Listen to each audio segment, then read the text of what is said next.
This is horse spit. Bull honky. That dog don't hunt, and frankly, this will not fly. What's stuck in your teeth? I've been at this Sadie Hawkins dance for 4 whole minutes, and not one dame, lady, broad, missy, or chica has asked me to get out there and cut a rug with her. I got itchy heels, and let me tell you, I don't have 2 left feet. I got 2 correct feet and 4 thumbs, but that's neither here nor there. Stop pointing with those things. The Sadie Hawkins dance, you gotta wait for the women to come to you. Well, not anymore. You tell Sadie Hawkins, sad guy hops in. I'm going up to the first refined woman I see, and I'm gonna say to her, excuse me, madam, would you care to get crunk with me? And she will reply, indubitably. And she will twerk upon me, and it will be a night of serious Dougie. Here, hold my evening post. Yeah, whatever. It'll feel good to have something in my hands. And now to cross the gender line and see what's on the menu for tonight. Man, guy, dude, bro, gentleman, sir. Oh, sugar bums, what the hell's all this? It's a sausage fest in here, a hot dog symposium, a veritable banana plantation. Where's all the women? Hey, Daniel, have you read this evening post you gave me to hold? No, I use it to make wee-wee on like a little baby puppy dog. Well, apparently every single woman on Earth got fed up with men and packed up, left Earth, and went back to Venus. Oh, and also Mr. Henderson apparently got his first prize revoked from the county fair. It turns out it wasn't the biggest tomato, just a red beach ball. Nobody checked. Venus? No!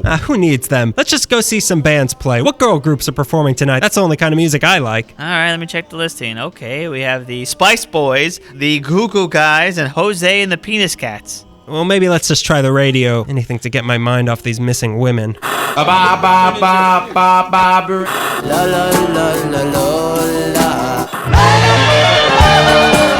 Ooh, da, da. I-N-J. Oh, yeah. I'm just a girl. Mary Tyler Moore. Venus, eh? Well, I didn't rent this Canadian tuxedo for nothing. I'm dancing with a lady tonight if it's the last thing I do. We're going to space. Hop into my spaceship, the SS Plot Device. SS stands for spaceship, you know. Prepare for space! There she is, Venus. Goddess of love, planet of women. Let's send a seductive transmission no woman could resist. We've been reading the entire backlog of Dear Abby, so I think we know what women want. Attention, citizens of Venus. We are 2 men from Earth requesting permission to land. We are prepared to offer the following: a lifetime supply of Mountain Dew, Code Red. The complete works of Tom Clancy. We're prepared to let you pick whatever James Bond movie we watch tonight, unless you'd rather watch wrestling instead. And we promise to always rush you out of the house when you're trying to do your makeup. Huh, they launched a missile at us. I don't know, women, is that a good thing? Must be that time of the solar cycle. Oh, it's speeding up. We deserve it. We're a couple of pig-headed boys. We don't know what women want. We don't know what women want because we don't listen. We're so damned inconsiderate. Hey, it's slowing down. They must have eaten something. You idiot. It's dumb comments like that made them leave us in the first place. Why do you have to look at everything like it's a us versus them situation? They aren't just the other gender. They're people, and maybe they left because we aren't capable of seeing that. Hey, the missile stopped. Just like a woman to make empty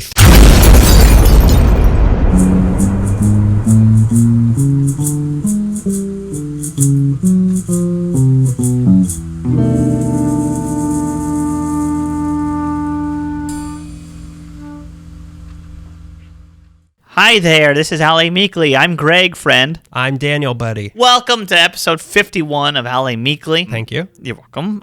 Do you know where we are? Episode 51 is where we are. No, let's tell people where we really are. Okay. Live from the Grand Canyon. How do we make it to the bottom? We don't remember. I'm Went missing on that kidneys. skywalk, and here we are. Welcome. I'm going to welcome you again to episode 51. Has anyone welcomed you yet? Hang on, Greg. Give me a second with the audience. Has anyone welcomed you yet? Have you been served a drink? Has anyone put your fork on the left side of the plate yet? That's where it goes. Where does it does go there, doesn't probably. it? What do I know? I don't know. What do I know? What do I know? I eat my spaghetti with my hands. What do I know? So what you're supposed to.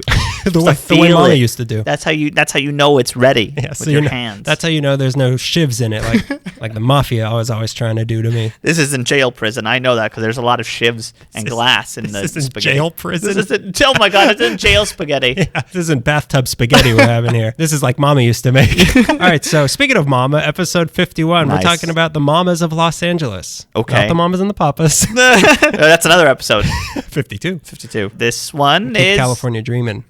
Hey, don't hit the table. We're recording in a different table tonight. There is about 70 chairs right behind Daniel, and it's sad, and like anything else we've ever done, any other live event we've ever done. Lincoln at the theater. Well, yeah, it's Women's History Month. It's, what is it?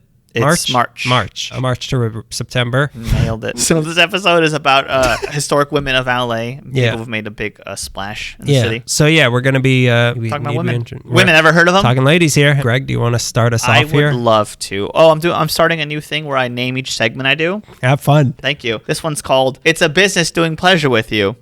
I can't wait till you get tired of doing this. No, it's happened already. I didn't do it for the second segment. It's the oldest profession, and the women puppeteers of this profession. Is it podcaster? Yeah, the women puppeteers of this profession, the madams, have been plentiful and have passed from one to the next with characteristics similar to a cutthroat corporate coup. Today, I'll be talking about one of the madams I've been very interested in for some time now. I keep seeing pictures of her in crime books from like the 30s and 40s, and I'm like, well, I know what she did. I know that she's a madam, but I don't know much about her. Today, I'll be talking about Brenda Allen, Madam to the Stars. Her real name is Mary Mitchell. She also went by the name Brenda Allen Burns, and she also went by the name Marie Balanek. Is it Bella Neck? Do you want to see it? Yeah. Balank?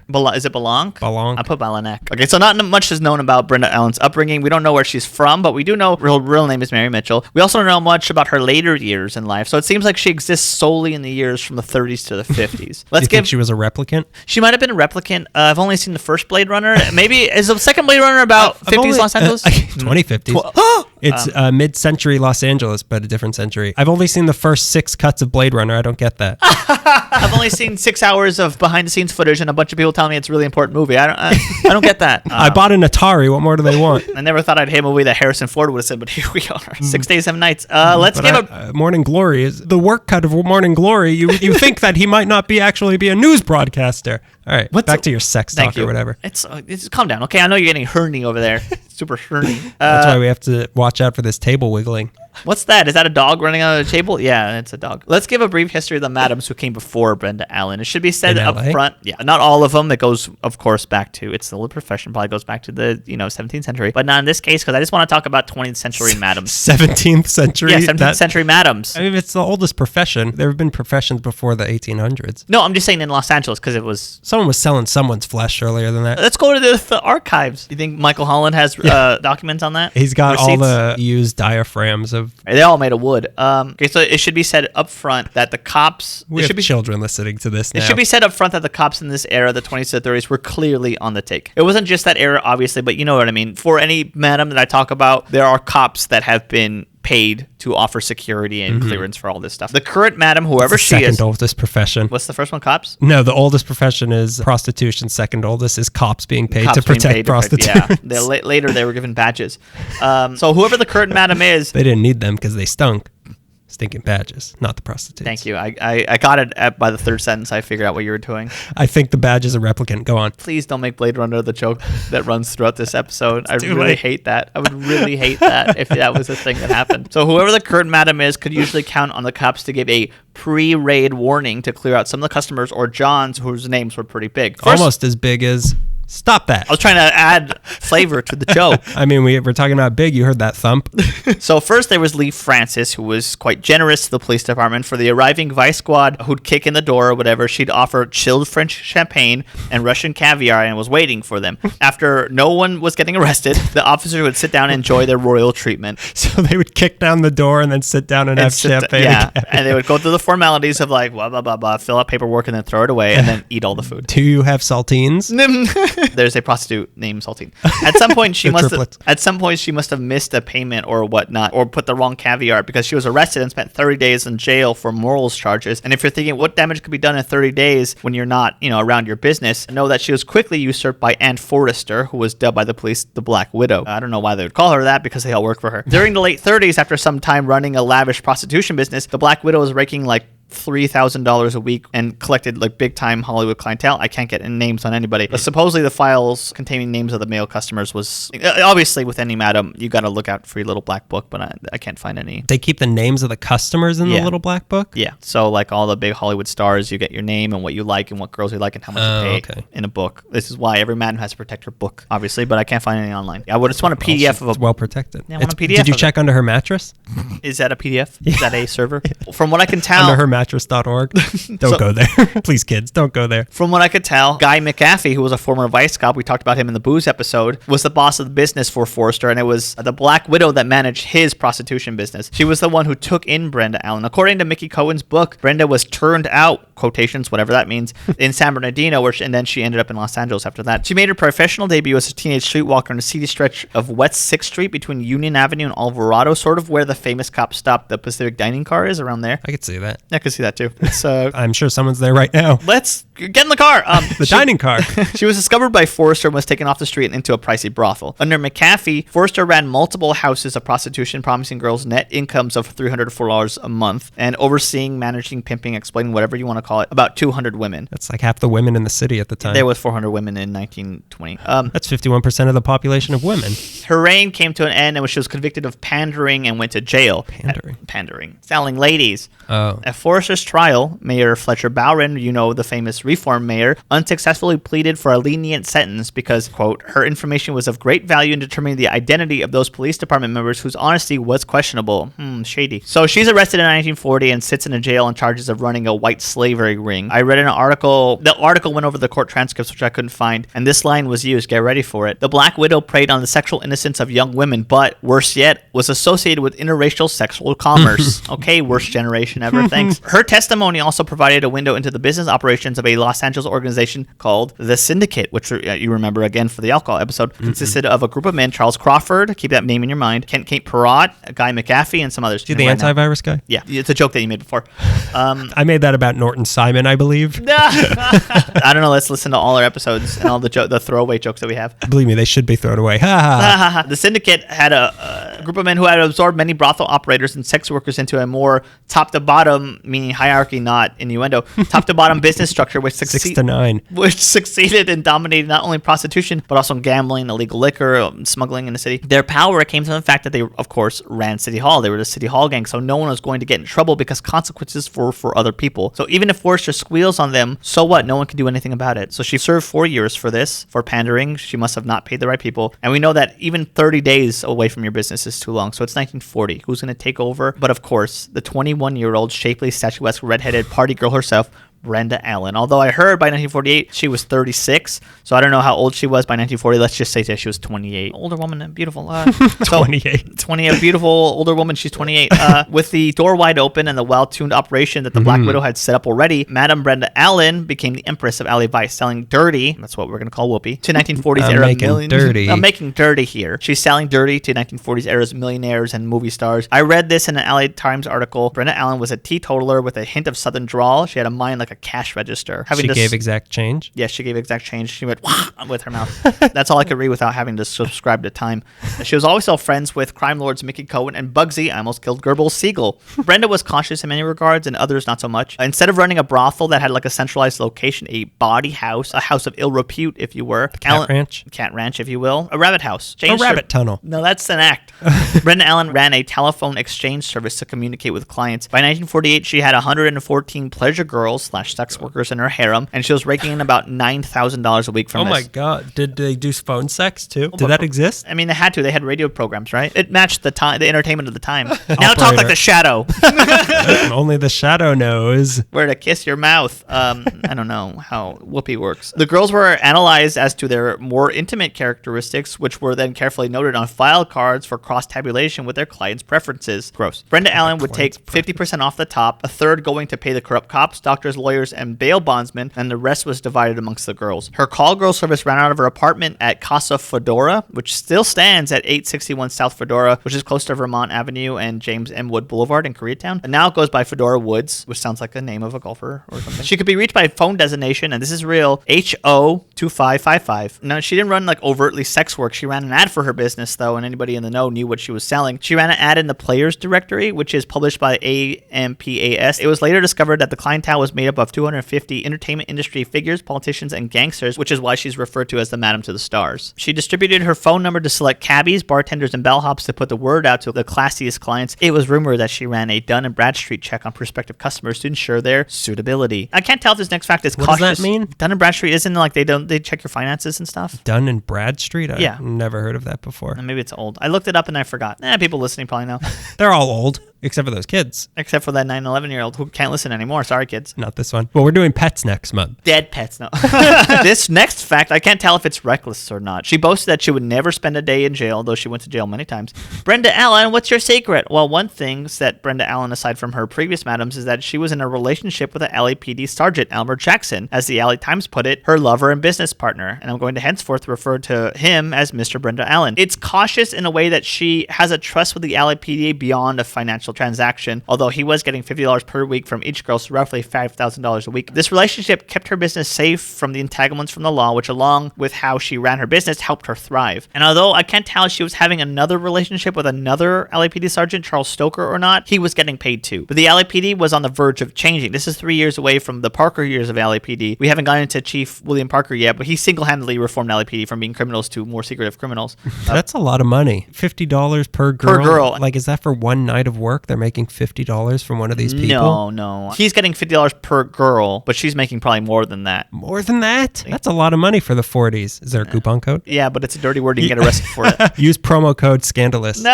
Parker was on the verge of coming in, so a lot of the old orders. Yeah, he was. A lot of Sorry, kids. the old established orders were about to crumble. You done? You done warning kids about something that we didn't say? We said it. They could piece it together. They're smart. Sit, which is a command some of those guys liked. To dogs that they walk, right? I'm For confused. pets next month. Pets next month. So it's February 1947, and Brenda Allen and Mr. Brenda Allen, Sergeant Jackson, are sitting one night. Sergeant Mr. Brenda Allen. One night they're sitting in the car outside of Brenda Allen's place, Casa Fedora. They're necking, and there's an attempted robbery. The stick-up man was a Roy Pee Wee Lewis, who had targeted Allen and Jackson because he believed Jackson would have the payoff money that Allen delivered every month for police security. Lewis stuck a machine gun into the open window of the car where Jackson and Allen were necking and demanded money. Jackson pretended to be reaching for a wallet, but pulled out a bullet wallet instead. That's a gun. That's where he keeps his bullets safe. Lewis shoots Jackson, but Jackson fires back and kills Lewis while his getaway driver sped off. That's all fine and dandy, but not all the payoff money in the world could keep the presses away. So Jackson had to tell the police that Allen was a PD stenographer, which how would they not know that she isn't? They work for the department. But that was concrete evidence, but it wasn't revealed until a year later by the Daily News that it was actually Brenda Allen. Nobody knew for a while. Their liaison was revealed, which of course was a huge scandal. Along with that, one of their telephones was tapped. That's a thing that Parker and his pal Robert Kennedy were huge fans of. But this recording was brought to you by electronics engineer J. Arthur Vouse. This wiretap brought to you by J. Arthur Vouse. If you like the wiretaps from the Coens, and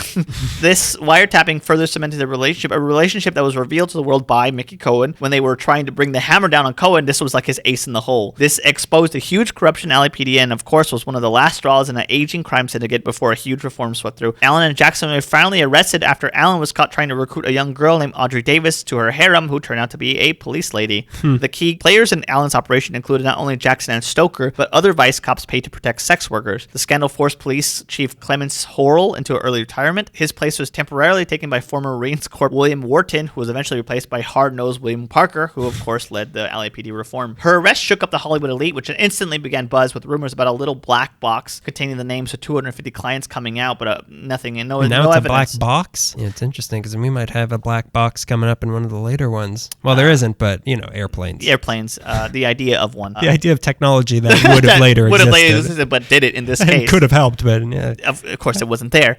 Well, they did find her little black book. Brenda Allen was Because it was giving off a sonar signal. That's the only thing I found. Brenda Allen was sentenced. And her teeth. That hurt my feelings, and nothing else we said hurt my feelings. That hurt my feelings a little bit. Brenda Allen was sentenced to only 1 year in prison, serving just 8 months with a 5-year probation. So what is her crime exactly? Just being a madam? Being a madam, selling ladies for sex. All right. Also, like, paying police officers, although that's on them more than her, but still, the fact that she did that doesn't look good. We're not guilty. You're guilty. You're guilty. You took the money. We don't have the money. Where's our money? It's not a crime to offer you money for You could pay protection. us off, though. The sentence that Jackson and Stoker were given are unknown. I don't know why. A short time after her release, Allen married former Navy pilot Robert Cash, but they filed for Always going for cash. But they filed for divorce just after a few years. Brenda Allen's immediate successor in 1951 was 29-year-old Barry Benson. I think it's a lady who conducted business in a 13-room Moorish castle with red and purple rooms on Schuler Road, north of Sunset Strip.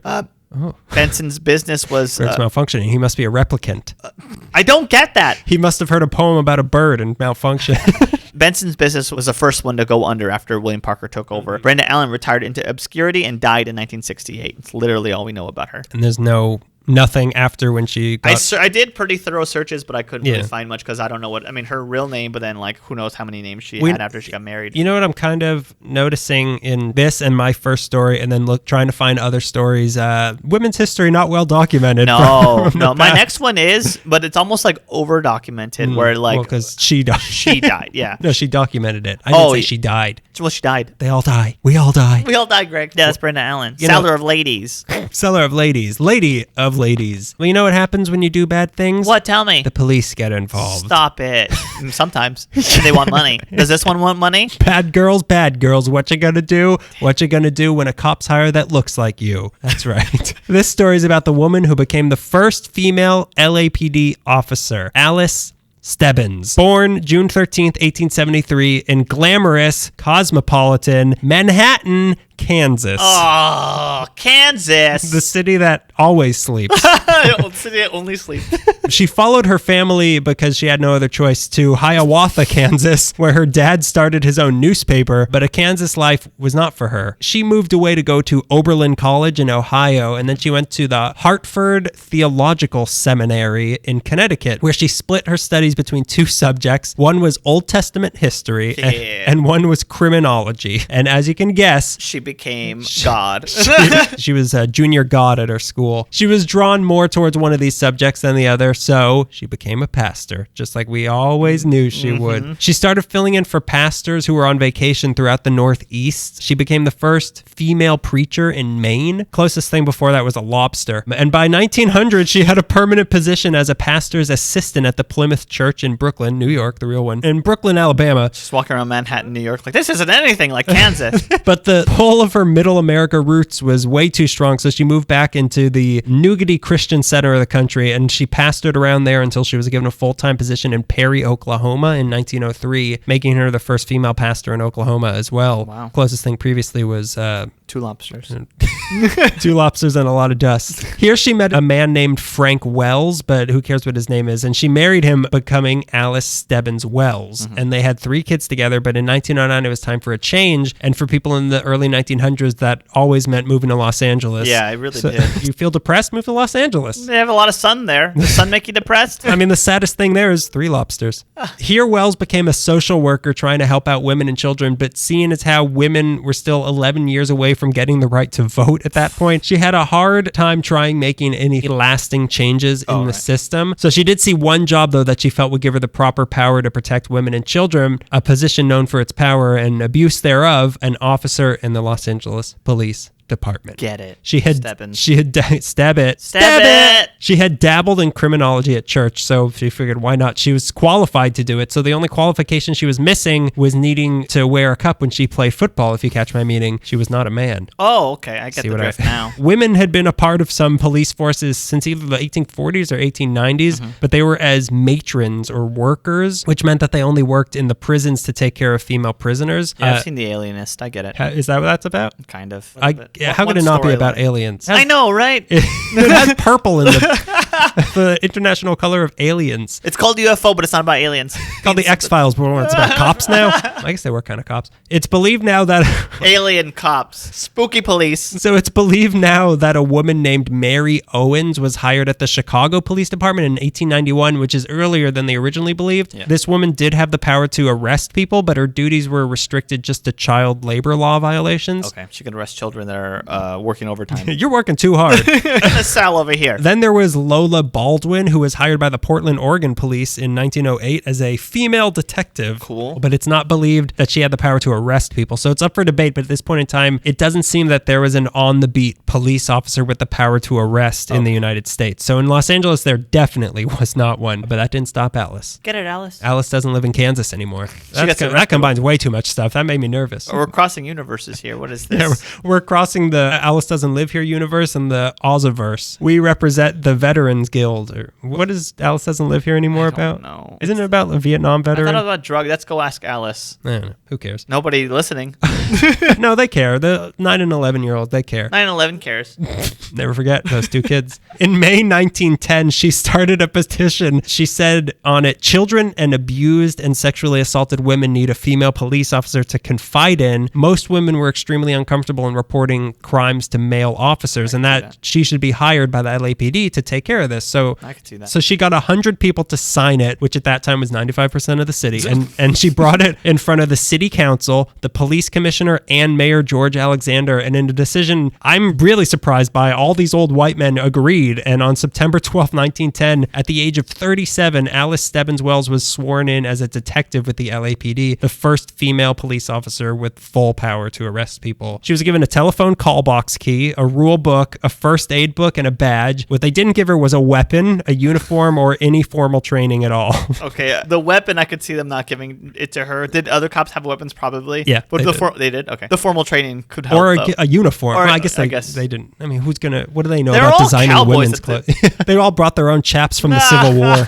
So weapon and training she wasn't worried about, but not having a uniform caused problems for her because in those days, cops would get free rides on the trolleys around town, which would have helped her more than any of the other cops because she made $75 a month compared to their $102 a month. She should arrest them for committing a crime of underpaying her for being a lady. Are you putting down our LAPD officers? Our boys in blue? Our boys in blue?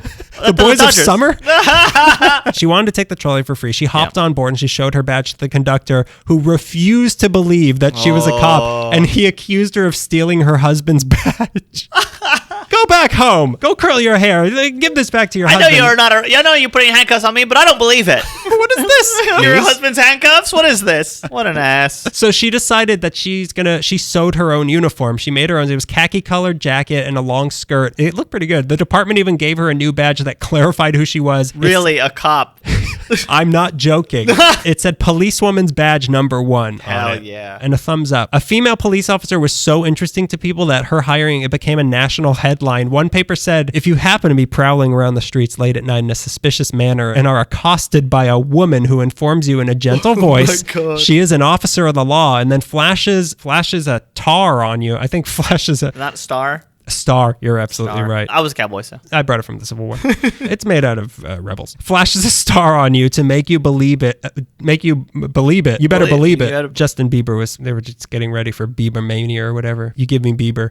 You better believe it. Don't be alarmed or ask any questions, but give an explanation, for it will be Mrs. Alice Stebbins Wells, the only woman on the police department of Los Angeles. I want that writer to get fired hard. He's dead now, who cares? Not only was her position so novel to people, the idea of a female police officer was also uncontrollably hilarious to all the newspapers. They didn't know what to call her, so they referred to her as Officeress or Officerette or the woman policeman. That's respectable a little bit. Kind of. I mean, like, they definitely saw, like, the direction to go in. It's a lady man. They saw the correct direction. They just weren't walking towards it yet. They saw the light and they decided to go somewhere darker. She knew they were making fun of her, but she tried to ignore it. She told the Times, "This is serious work, and I do hope the newspapers will not try to make fun of it," which makes me really That poor sad. thing. I know. Always late to the party, Hollywood eventually cashed in on her popularity 4 years later in 1914 with a movie about her called The Policewoman, starring her. Oh, wow. Okay. Yeah, I thought it was going to that- be starring a man. It was starring Charlie Chaplin in the funniest woman makeup. You should have seen him trying to get on that trolley. It's a pure comedy. Right after she was hired, a new ordinance was made that said no young girl can be questioned by a male officer. Such work is delegated solely to policewomen who, by their womanly sympathy and intuitions, are able to gain the confidence of their younger sisters. I know you're trying to be nice, but you're not. I know. I keep reading all these things of like, that's almost progressive. It's almost, yeah. So seeing as how Wells was the only one in the LAPD capable of womanly sympathy, this became her domain in the department. She was assigned to work with the LAPD's first juvenile officer, Leo W. Martin, a man. She was assigned to watch over areas where the youth would congregate, like dance halls, skating rinks, penny arcades, and the picture shows. Her duties eventually expanded to cover helping in searches for missing persons and the maintenance of a general information bureau for women seeking advice on matters within the scope of police departments. She also became the sole member of the Purity Squad, which maintained the suppression of unwholesome billboard displays and reported anything going on around town that she deemed unbecoming. You gonna go to arrest that cigarette billboard? Yeah. The one with a girl's knee? You gonna go do that? Get back home. Does your husband know you're a billboard? Why are you bringing this billboard to church? It's gotta learn. carrying it through the door. Open the doors that are only open during the Ascension Day or whatever. I gotta fit this thing through. In 1911, she got a play at the Mason Opera House called The Girl in the Taxi shut down because she felt it was too immoral. 1911 was also the year of her first and only arrest during her time with the LAPD of a man named James Gibbons for ogling her. Good. Go She ahead. was standing in front of a theater on Main Street when Gibbons walked by and winked and ogled at her. So she grabbed him and walked him to the Central Police Station where they booked him. And then when Gibbons' wife came to bail him out, she explained that he had a nerve disease. And that's why he was winking at her. I wish you could see my face right now. I can't help it. I don't think you're attractive, really. I swear. But she wasn't just shutting down Broadway shows and arresting disabled people. She was an active voice in the community of women in LA, and she did exactly what she intended to when she joined the LAPD and used her new power and influence to help other women. Great. And 2 years after she joined, there were 2 other women who became LAPD officers. In 1913, there was a rash of robberies in the city, so a lot of the local women's groups invited Wells to come give them talks on how their members could stay safe and protect themselves. In these lectures, she's quoted as saying, quotes from the past, "If she has the pluck when she meets an annoyer or a holdup man, scream first. Then use the first weapon at hand. Don't forget the trusty hat pin. That or a few well-chosen jujitsu tricks will help women when sneak thieves arrives or burglars invade their home. Remember that a burglar is under greater nervous strain than you are. The weapon nature gave a woman was a scream, but in more rural communities where someone might not hear you,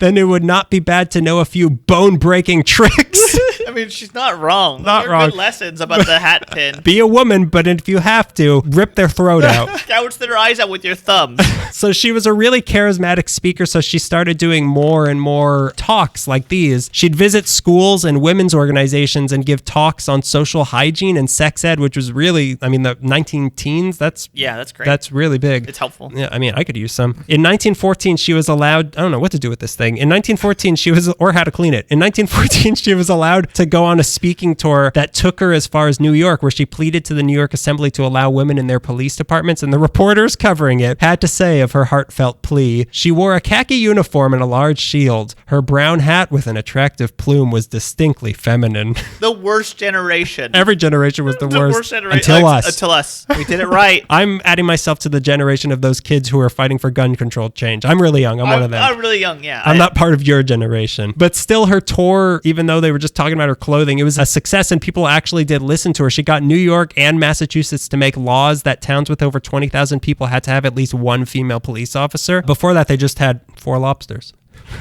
In 1915, the National Conference of Charities and Corrections was held, with policewomen coming from 14 different states with the purpose of forming an International Association of Policewomen. What they made eventually became known as the International Association of Policewomen, and Wells was elected their president for the next 5 years. Their purpose was to form a community among the women who were now police officers, most of them thanks to the encouragement of Wells herself, and also to encourage more women to join up, and it actually worked. When the conference was held the next year, now policewomen from 22 different states were represented, and also Canada. In 1917, Wells and the woman hired after her by the LAPD, who was Minnie Barton. So she was the second woman in the LAPD, and she was the first female parole officer for the LAPD. They both co-founded the Minnie Barton Home, where they would take in women who just got out of jail and teach them skills, things they could know to get jobs. And some women were even allowed to serve their sentences in that house. Oh, wow. So this is now part of the Children's Institute of LA. It got absorbed. Okay. It's been absorbed. Even though more women were becoming cops, they still weren't being given the same tools for protection and training that the men got, so they had to be taught alternative ways to stay safe. So in 1918, Wells convinced UCLA to start a new class in their criminology department on training female police officers. So in 1924, she founded the Pan-Pacific Association for Mutual Understanding, which I don't know what it is, but it sounds nice. Yeah, sounds pretty cool. I'd want a shirt.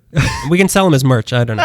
In 1928, she became the chairman and first president of chairwoman of the Women's Peace Officers Association of California. In 1934, she was made a sergeant and also the LAPD historian, which allowed her to start the LAPD Museum, which she operated until she retired on November 1st, 1940, with somewhere around 50 female officers now working in the LAPD. When she retired, she gave her uniform to the LAPD archive, which we're going to try that on. Yeah. See how that sewsmanship holds up on my boost.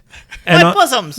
My bosoms are too taut. And on August 17th, 1957, she passed away, leaving behind an LAPD that had 1,500 113 female officers, all thanks to her. She was buried at Forest Lawn with an LAPD honor guard made up entirely of women. Wow. James Gibbons, the serial ogler with a nerve disease, still on the loose. Watch out, he might be winking at you, but he doesn't mean it. His wife will explain it when you arrest him. Don't worry. When you incapacitate him, his wife will explain everything. So you gave me a cop? Who's out there telling the tales of the cops? The Shadow? Let's ask him. He knows. This segment's going to be called To Aggie, Keep Swinging. There's the Madam to the Stars. Mine is going to be called Kiss, Kissed, Banged, Banged. Keep working on it. Keep working on it. So there's the Madam to the Stars that is like the femme fatale and crime boss, but there's also another character in a good crime story that shouldn't be cast aside, and that character is the toughest nails, takes no S word from anybody, crime beat reporter. And in Los Angeles crime history, that character is played by one Aggie Underwood of the Los Angeles Herald-Examiner, the first female city editor of a major newspaper. Big deal. Wow. So Aggie was born Agnes May Wilson in 1902, originally in San Francisco, but her family moved to Bellevue, Illinois. We've been to the Bellevue, Illinois. Illinois, that is. She spent some years in Bellevue. That's where she grew up. Formative years. Formative years. Childhood. In Bellevue. Her youthful years were pretty tragic. After her mom died when Aggie was 6, her and her younger sister were basically orphaned and spent much of their childhood bouncing from home to home, with their father, who was a journeyman glassblower, tried to support them. He blew glass everywhere. He blows glass, doesn't he? And he was a journeyman, so they obviously needed it everywhere, so he was traveling probably by foot. I would imagine. What, he couldn't blow his own car? They were first taken after her mom died. Her dad's working a lot and always out of town, so they were first taken to an uncle's house in Indiana. They were then taken to another home in Indiana, but not long after that family dumped them into an orphanage. Oh, God. The sisters were separated at that point, which is a terrible thought to me. The younger one went to Portland, Indiana, and Iggy. I'm going to call her Iggy a lot by accident. Get ready for it. Aggie Pop. Aggie went to 3 different homes in a short period of time and then was getting used to families getting used to her and then sending her back to public charity. God. She called Public charity. Public is that charity what it's called? was the word that came Wow. up in her autobiography, which is great, by the way. She called herself incorrigible. Their dad came back and got both his daughters and then again dumped them on a relative's doorstep. That was a good home to her, though, even though she was once again separated from her sister. In this house, she learned a lot of life lessons and she was treated with respect by people that she respected. This is where she grew up and got a lot of her formative years. Her first movie she saw when she was 13 was something called Birth of a Nation. No, which we are talked you about, serious? I think last episode. Yeah. So at 15, she loved it. she saw it at the White House with Woodrow Wilson. Bring the kids, unless they're time 9 or 11. At 15, she dropped out of high school and started working as a clerk in a basement of Cartwright's department store, making $5 an hour. Soon after her father died, she moved to San Francisco, 1918, to be with another relative. Only when she arrived, she found that that relative had moved out, and now she had nowhere to go in a strange new metropolis with only $1.50 to her name. How old was she? I want to say she was like 15. I didn't bring the book with me. She has a description. Maybe I'll record it and send it to you later. She is 4. Okay, so basically she walked around San Francisco for 10 hours crying quietly to herself. Oh my God. Hey, we've all been there. Carrying a wicker basket and squandering 10 cents of her dollar on taffy that she chewed all day to savor it. Is this my autobiography? She fell asleep / cried all night into the next day on a bench in Union Square. When she came to from a delirious panic, she had told her entire story to a woman who was seated next to her on that bench. And that woman was a bookkeeper named Dolly Peterson, an angel from heaven, that took Aggie to a Methodist boarding house called the Mary Elizabeth Inn. And there... A meth house?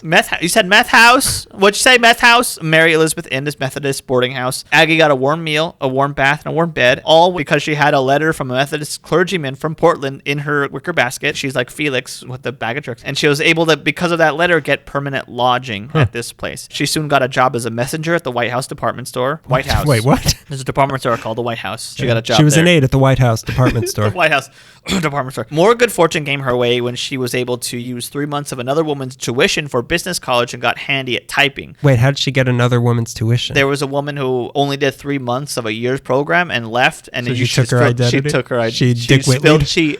What's funny was that 2 years ago, if I made even the smallest Mad Men reference, but shut up! But now you're out here making Dick Whitley references, and I'm not supposed to make a big deal of it. Well, only the true fan I know his true name is Du Whitman. Whitman. I know that his name is Lamont Cranston, the Shadow.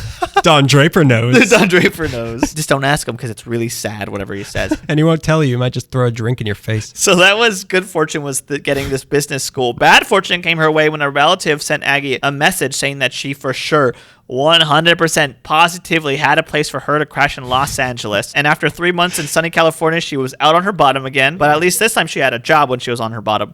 She was working at a department store on Broadway and moved into the Salvation Army for Ladies on 5th and Grand, where the Biltmore Hotel now stands. It's here where she meets Evelyn Connors, another hardworking orphan girl. The two were fast friends and soon switched gigs to become telephone operators. She also worked... How can you just switch like identities so easily? Not to boast too much about jokes I've made on stage, but like getting jobs in old times was like, hey, that seat's empty. Can I take it? You want to give me some money? They're like, yeah, sure. Did you circle the ad in the paper? Like, that's a line that you wrote for the joke. Did I? Yeah, you did. Really? It's the best line in the joke, and I didn't write it. Huh. It's okay. I'm glad that's on tape. We're still recording on tape, right? This is the last podcast we do together. Aggie also had a job at the Pig and Whistle in Hollywood. There she made a friend. Really? Yeah, she did. Did she ever go to the Egyptian? Did she ever go to Amoeba? Did she eat at Hooters too?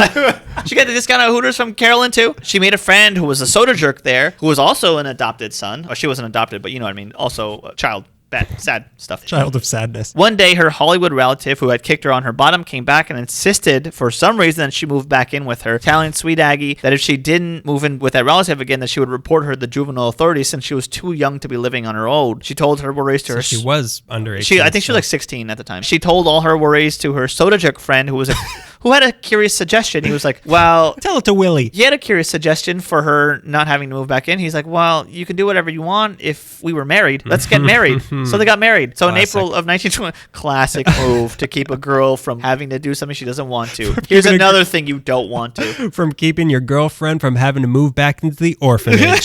Marry her. Marry her. Live in my orphanage, which is the relationship that I won't father because I don't know how to love anything. That's not me. That's a soda jerk talking. I know how to love things. I'm capable of it. We all see it. I'll do it right now. Look, I'm loving. Not this podcast. Hey. So in April of 1920, Aggie married the Not soda my jerk. podcast. In April of 1920, Aggie married the soda jerk and took his surname Underwood. A few years later, the two moved to Ocean Park and opened their own soda fountain where Aggie was the waitress. And in August of that year, she became pregnant with their first child. At that point, as being young and getting pregnant goes, the Underwoods moved back to the LA area and she took a job as a cashier in a silk store on Broadway near 4th, where she was able to get Evelyn a job. And then she became pregnant again with a second child, and her sister, her long-lost sister, moved in with her in Los Angeles. And Aggie spent a great deal of energy at this point becoming a loving mother and a wife, a hard-working stay-at-home mom at this point. Agnes was an orphan who was now surrounded by family on her terms. This is an accomplishment itself worthy of an episode segment, but it doesn't end there. Even though her sister was now contributing to the household, the family always seemed to be struggling with money, which is an unrelatable problem due to my extraordinary wealth. You can struggle with it? Was there too much of it? They didn't know where to put it? I knew you could spend it. You could invest it. Yeah. You could struggle with it? I guess sometimes I spend too much at dog fights, but...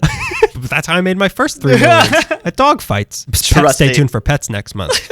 We're going to make all the pets fight each other. There's no history, just fighting. Flipper versus Toto. Rin Tin Tin, surprisingly, comes from the other corner. Her sister was living with her. They have another person in the household, but because of the kids and probably living in a house that requires money, they're still strapped for cash. She made a habit at this point of wearing her sister's discarded silk stockings, and no one wants that life. Ew. Aggie asked her husband for the money to buy her own pair of silk stockings, and he declined their request. They fought, and she was like, well, fine. I'll go out and get a job and buy my own stockings, see you in the funny pages. And she really didn't want to go back to work. She liked being a stay-at-home mother to her kids. But the very next day, her old pal, Evelyn Connors, by the way, Aggie named her daughter after Evelyn. She asked Aggie if she was interested in a couple of weeks of temporary work doing vacation relief as a switchboard operator at the Los Angeles Record, 1612 Wall Street in downtown. She accepted. I'm not sure which was a better reason, spite or silk, but the Los Angeles Record was one of the 6 major metro newspapers in LA in 1926. There was the Record, there was the Times, there was the Evening Herald, the Examiner, the Evening Express, and the Illustrated Daily News. The Record was the smallest of the 6. At the Record, Aggie was soon enough taken under the wing of the Record's women's section editor, Cynthia Gray, whose real name was Gertrude Price. I don't know why there's a distinction. I didn't figure that out. It's more manly. I got nothing. I can't relate to that. I can't relate to anything manly. Aggie became her catch-all assistant, Cynthia Gray / Gertrude Price. She was now making decent money and had her children watched by a neighbor who lived on Echo Park Avenue, shout out, which means that Aggie probably lived on the avenue at some point, another shout out. Cynthia Gray or Gertrude Price was a great reporter who would go on to work for the Los Angeles Daily News, which eventually absorbed the Record, which, anyway, she was Aggie's mentor. It has been absorbed. Aggie was 24 years at this point, old. What did I say? She was 24 points. She was 24 points shy of being 24 years. Okay, so it's 1927. The city was wrapped up in a tragic and sensational story. William Hickman, the Fox, was on the run for kidnapping and murdering the poor little Marion Parker, who we talked about on Take a Walk. Yeah. Aggie was in the... What is this, 1927? Yeah, 27. Okay. Aggie was in a newsroom of the Record when he was caught in Oregon. It was an electric hum of the newsroom that activated something in Aggie Underwood. When he was captured... She might be a replicant. Go on. She didn't know what she's feeling. When he was captured, Aggie telephoned her husband to tell him about it, and she was reprimanded by her boss, Gertrude Price. She said... Reprimanded.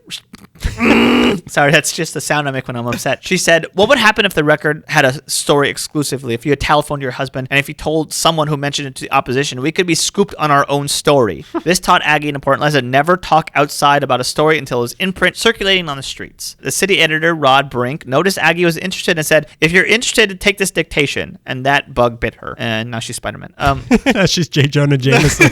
I got bit I need pictures! I got bit by a radioactive newspaper. Her boss, Gertrude Price, liked the idea and supported Aggie becoming a reporter. She started practicing typing by copying local stories, rewriting them, and then trying out find out different angles on a new lead on a story. She then learned how to write the lead, that banging first paragraph that will hook a reader in. Aggie rose to the ranks, first as the women's section reporter, then to a general assignment reporter. She started covering things like wrestling matches, and then moved on to auto races. She interviewed the man who had planted the first cotton in California. She was known for an unconventional... She scooped us. She scooped us, damn it. She was known for an unconventional method of reporting. This is an example they gave when I read about it. There are better examples of her unconventional stuff, which is not unconventional now, but it was back then. But this is a story. Times New Roman. Comic Sans. She covered the 1933 Long Beach earthquake and brought her son and her husband along because there had just been an earthquake, so they didn't want to be separated from each other. And after a series of aftershocks set off while they were walking that alley, a 2-story brick wall collapsed while she was reporting. And she said, I read an article, her reporter instincts saved her family from being crushed. In her book, she just said, I said look out for no reason, and they ran, and we didn't get crushed. That's the way she thinks of it. What?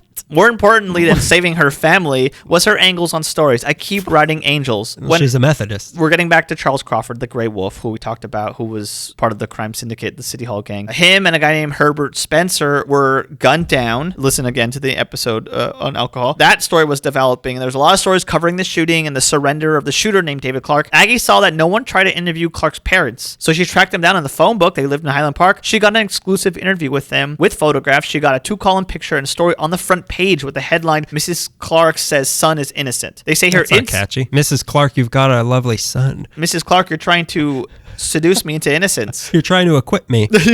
They say her instincts were unconventional, but it seems like her life as both an orphan and now as a family woman had given her the perspective to think about Clark's family. I can't tell what kind of person Aggie Underwood is from her autobiography because she's very cocky sometimes, and also she says stuff like this about her first front page article. Whatever elation I felt over the Cityside byline and the exclusive was dampened by the realization that I was a little green frog trying to get a chance to swim among great big frogs in a great big pond whose depth I hadn't even tested. Rough translation, I got a front page exclusive, so what? That just puts me in the running with a regular reporter. Like, I'm not a big deal. And she invented Frogger. She just hopped over everybody. I'm just a little frog trying to cross a freeway, which don't exist yet. But then Rod Brink, the editor, offered Aggie an interview with Herbert Spencer's widow, which she took. And then she kept reporting and getting better opportunities and meeting more experienced reporters and learning from them and then getting better opportunities. She just kept growing her skills. Yeah, that's impressive work ethic. I think it is. Yeah. The work ethic, which I'm keep reading, and it's of course inspiring and something I've heard all along, is just keep showing up. Just learn stuff and keep showing up and keep showing up and don't go away and just keep showing up.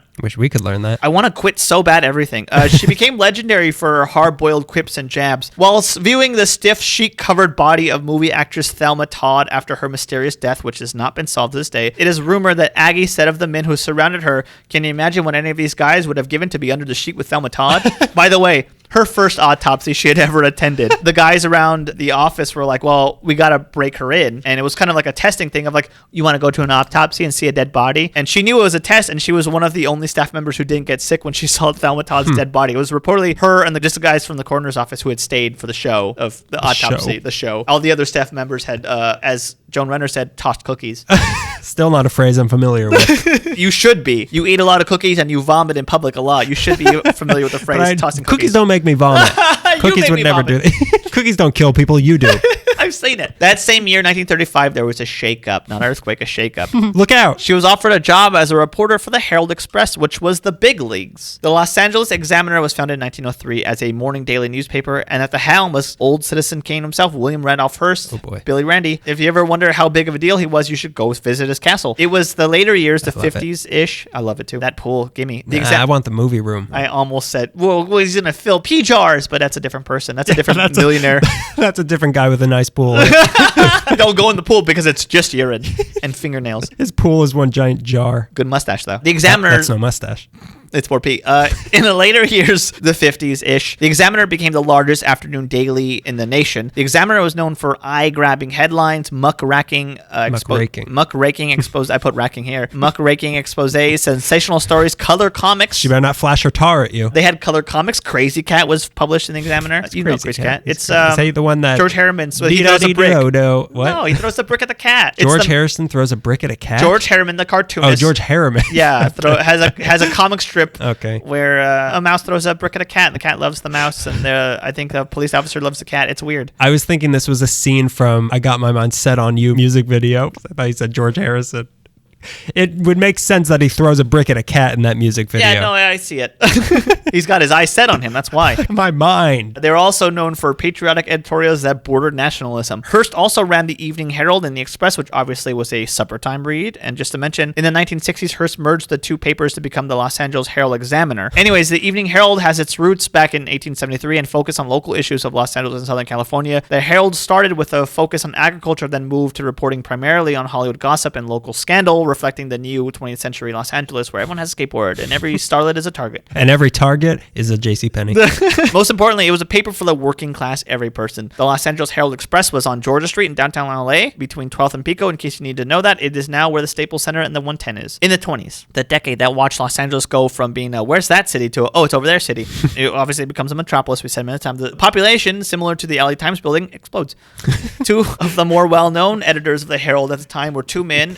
Gross. Why, man? Wes Barr and James H. Richardson. These two were especially known for their investigative reporting, as I read. They became prototypes for the morally ambiguous chain-smoking reporters you'd see in noir movies. In 1922, the Herald officially joined the Hearst News empire, and in 1931, Hearst merged the Los Angeles Daily Herald with the Los Angeles Evening Express to form the Los Angeles Evening Herald and Express. This is too much. Which was then the largest circulating evening newspaper west of the Mississippi. I can't track all of that. And it was also a train. The Herald Express. Oh, he's Huntington. George Huntington, who's a creative... Are you talking about George Harrison again? Yeah, no, You mean Henry Huntington, the guy from I Got My Mind Set on You music video? The Herald Express is the one that she jumped aboard. She was offered a job. What should be mentioned is that her accomplishments as a reporter had her noticed by Hearst. So what does Aggie do when she's offered a job as a big league reporter for William Randolph Hearst Herald Express at $2.50 more an hour than she was making? She turned it down.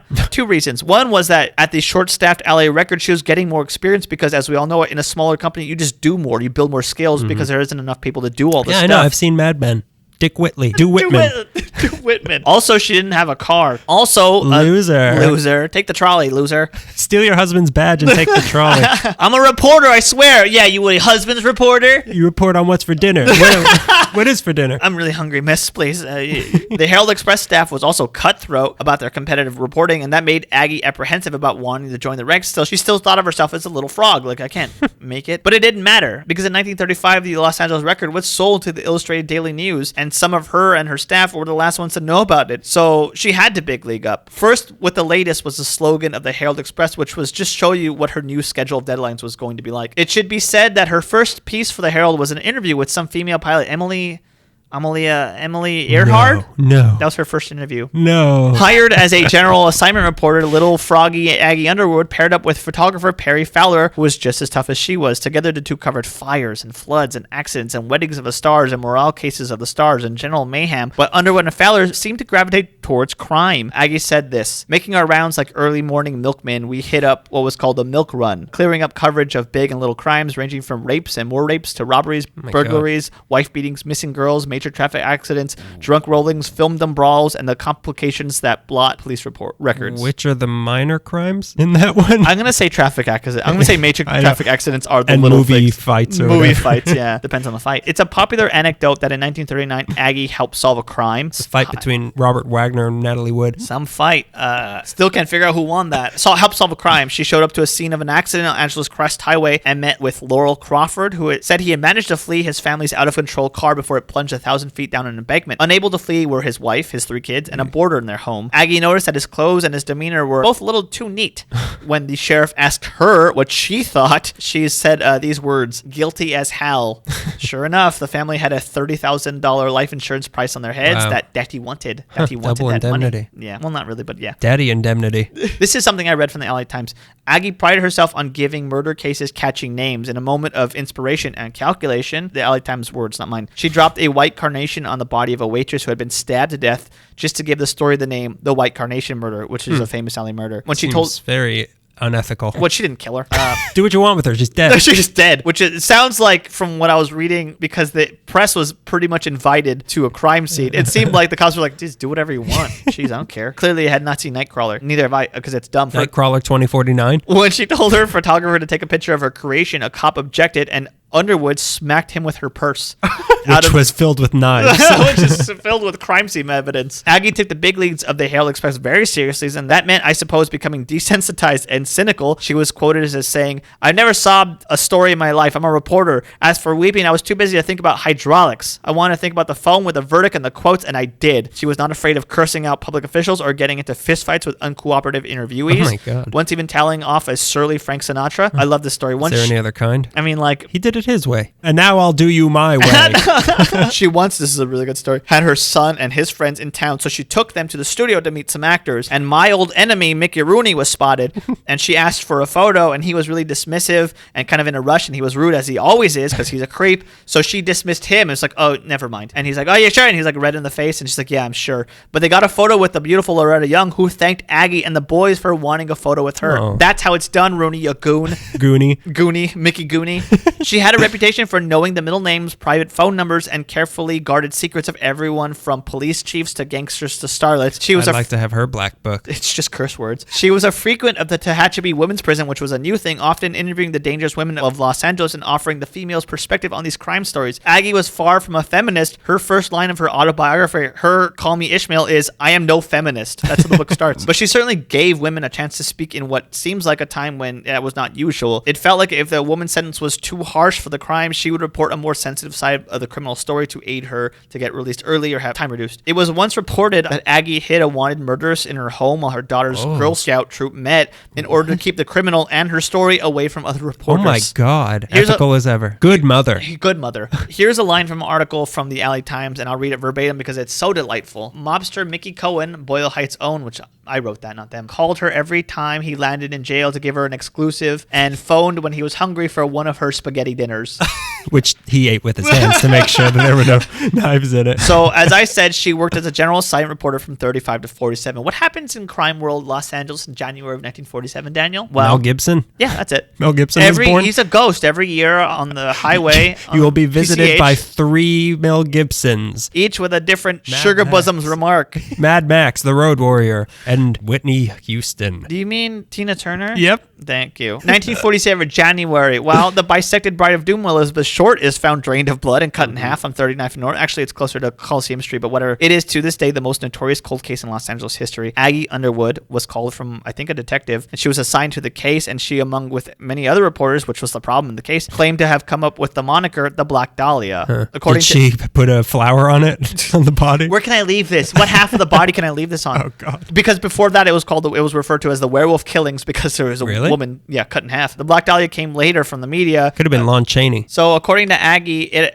is not a reference to the Blue Dahlia, which was the film, which I did not like. It was something that a bunch of locals at a drugstore in Long Beach would call Elizabeth Short. So they think it comes from that. And Aggie takes credit for coming up with the Black Dahlia, but so do a lot of other people, so we don't know. I believe her story, I believe I came up with the Black Dahlia. I definitely kill Elizabeth Short. Oh, oops. Oh, no, I didn't. And Natalie Wood. Oops. No, I did it again. She managed to interview Robert Red Manley, who was the first serious suspect in the Black Dahlia case. Her story on Manley was never concluded, however, because she was benched from the piece released without warning, the biggest crime story of Los Angeles history at the time of many times, and Aggie Underwood couldn't work it. She was at that point given a promotion. Aggie Underwood became the city editor of Los Angeles Herald-Express, the first woman in the country to take that position at a major metropolitan newspaper. Round of applause. She herself... Thanks. I put two hands together, but no noise was made. I heard... You want to do it again? Wow, okay. You're not good at this. This is why they don't want you to come into shows. Hey, that's not why.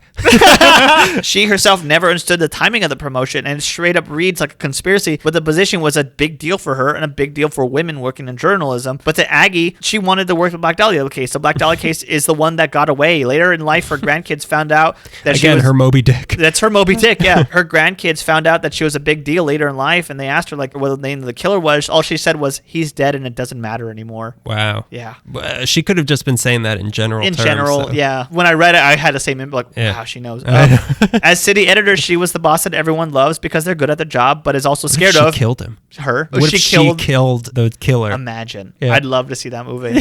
So she's the kind of boss that everyone loves because they're good at the job, but they're scared of because they probably yell a lot. I'm assuming that second part, but there's a lot of articles that say she was a super great boss. Aggie encouraged a jovial newsroom and would buy reporters beers when it got too hot in the newsroom. She got each reporters a special Christmas tie, which is incredibly sweet. Apparently, when the newsroom got too quiet, she'd fire off blanks from a gun she kept in her desk drawer. There are plenty of photos with her with a giant baseball bat that had her name on it. This was used to keep off overzealous Hollywood press agents.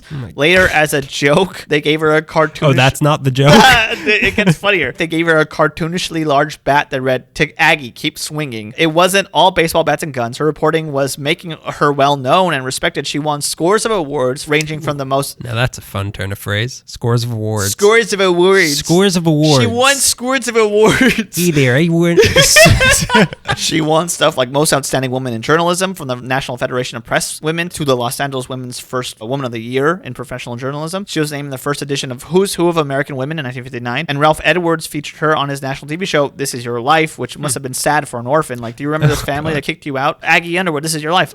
Here's half of the Black Dahlia. This is your life. This is your life. Oh, this is a nightmare.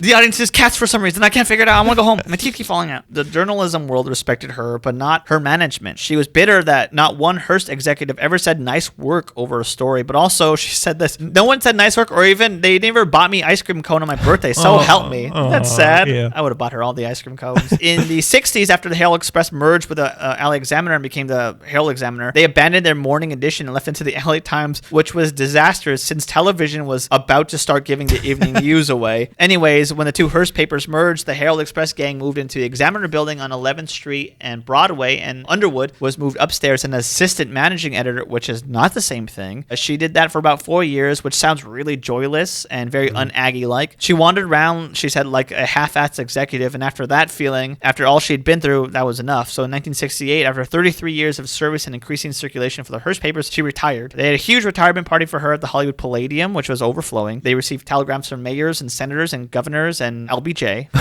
Bob Hope, whatever he is. Bob Hope emceed this event. Really? Yeah. She seemed to be really happy, have a happy life as a retiree. She was keeping busy gardening and cooking and being a grandmother. But retirement didn't keep her quiet, because in 1980, a novel from Ovid Damaris was released called The Last Mafioso, and it claimed in this biography that Aggie helped Mickey Cohen steal $1 million. Oh, God. So Aggie filed a $110 million defamation suit claiming that she was falsely portrayed in this. So in the end, he did help her make $1 million. I guess so. A judge dismissed the suit, saying the statements were mere opinions. 3 years later, a state appeals court granted a rehearing, but the case was never resolved because, sadly, in 1984, at the age of 81, sassy and lovable Aggie Underwood passed away. She was an orphan girl crying... 1981, you say? No, she was 81. In 1984, okay. She died. She was an orphan girl crying... In the book? In the book. 1984. In the book, 1984. She died. She was dead. In the book, 1984, from George Orwell. She died.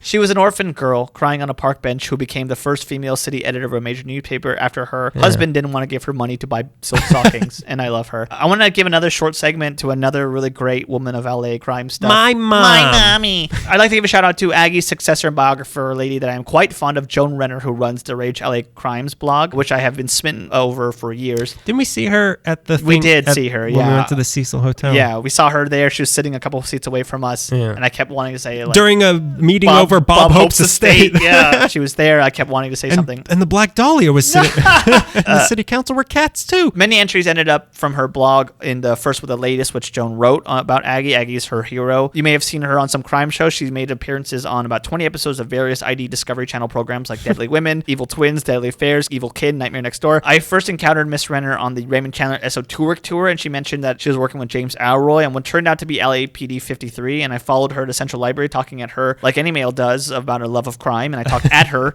Any murderinos out there should look her up. Her blog is great. She also runs a blog where she collects vintage cosmetic ephemera. It's called Vintage Powder Room. According to her blog, she's now working at the LA County Sheriff's Deputy Museum. She was previously with the LA Police Museum. She's a fantastic writer and historian. Started by Stebbins Wells. So, yeah, Aggie. It's great. Aggie. Yeah, that's pretty cool. I think it's pretty cool. I have her autobiography. Usually I turn it out when I'm done researching. I'm like, whatever, I don't care after this, but I'm going to finish this book now. Suddenly women are involved and now you care about. I just like the dames, I just like women. I just get women, so, I get women books. I get women books, just think about that sometimes. You ever think about that? You ever think? No, I'm a man. What? So here's the final one for tonight. Fly girl, what you gonna do? What you gonna do when your plane disappears? That's right. This is the big one. Partial local sweetheart, born in Kansas, just like my last one, but this time not in Manhattan, Kansas. Where? Atchison. Atchison? On July. I'm from Atchison. I'm also a female pilot, adored by everyone. So she was born July 24th, 1897. Little Amelia Mary Earhart. Sweetheart. Second daughter of Amy and Edwin. She lived most of the time with her grandparents in Atchison, but she spent the summers with her parents in Kansas City because her dad was a railroad attorney, so her parents were moving around a lot. He wasn't blowing glass. He's blowing smoke up arses. That's how he makes a living. By going around blowing smoke up of a bunch of councilmen's arses. That's my Kansas accent. I don't know who you're impersonating, but I like it, and I hope that this doesn't drop anytime soon. Oh, it won't. Oh, it won't, Sonny. It won't, Sonny. Back on the plains of Kansas. So in 1908, she moved with her parents to Des Moines. Des Moines. And it was here at age 12 at the Iowa State Fair that she saw her very first airplane. And she didn't care at all. She was interested in a lot of things. That was not one of them. She played basketball. She took auto repair courses. She studied other cultures. She read the Quran. These were all things that girls at the time weren't doing. They weren't not usual girl. Yeah, she's not that kind of girl. Yeah. That combined with having to move around so much made her something of an outcast among the other kids. In 1913, she moved again to St. Paul. And in 1915, she moved with her mom and her sister to Chicago after her mom left her dad for him taking part in his second career. That sounds kind of like being an attorney, being an alcoholic. Oh, I'm an alcoholic now. That's my Colin Farrell. So all of this moving around, nobody, can't make many friends. Her high school yearbook caption said, A.E. Amelia Earhart, the girl in brown who walks alone. Jesus Christ. Yeah, sad. I'll show you I won't walk anymore. I don't need to walk. I don't need to walk. I'll fly alone. After high school in 1916, she moved away to go to the Ogontz School near Philadelphia. But during Christmas vacation in 1917, she went to Toronto to visit her to visit her sister Muriel, who was a nurse helping wounded soldiers from World War the First one. And she was so interested by that she quit school and she moved to Toronto to learn first aid from the Red Cross. And she got a job at the Spadina Military Hospital where she served meals, she scrubbed floors, she played tennis with the patients, and she worked in the pharmacy because she had some chemistry experience. A lot of the soldiers she was helping recover were aviators. Oh, cool. And on her off hours, she'd sometimes watch the nearby Royal Flying Corps train. She even went to an air show where a stunt pilot dive bombed her to scare her. But instead of running away, she knew he was trying to scare her. So she just stood there just to stick it to the guy. And it was this close call with an airplane that also did nothing for her. And she didn't care about airplanes at all. So when the war ended in 1918, she got hit hard by the Spanish flu and she was recovering for a year. That's the same Spanish flu that shut down production for the Lincoln Brothers movies. Yeah, well, it's the same Spanish flu that killed like everybody. That like Lincoln But more importantly, it couldn't make movies. She couldn't do anything. She learned how, during her year off, she learned how to play the banjo and she studied poetry. Hey, hillbilly. And she learned how poetic hillbilly. She learned how engines worked in some weird precursor to becoming Steve Martin. So in 1919, when she was finally recovered, she decided to continue her medical education and she enrolled at Columbia University in New York City, Kansas, to study pre-med. But she soon realized that becoming a doctor actually wasn't something she was interested in doing and she was looking for a way out. So lucky for her, in 1920, her parents got back together and were living in the land of reconciliation Los Angeles. Oh, that's where everyone gets back together. We need a change. And they insisted that Amelia move out there and live with them. So she gladly dropped out of school again and they moved to North Hollywood to live with her parents. So it was here in LA that finally Amelia got hit by the bug. Not the one that creates J. Jonah Jameson. And it wasn't the sort of bug that gave her the Spanish flu for a year either. This was a bug that flew, but not flew.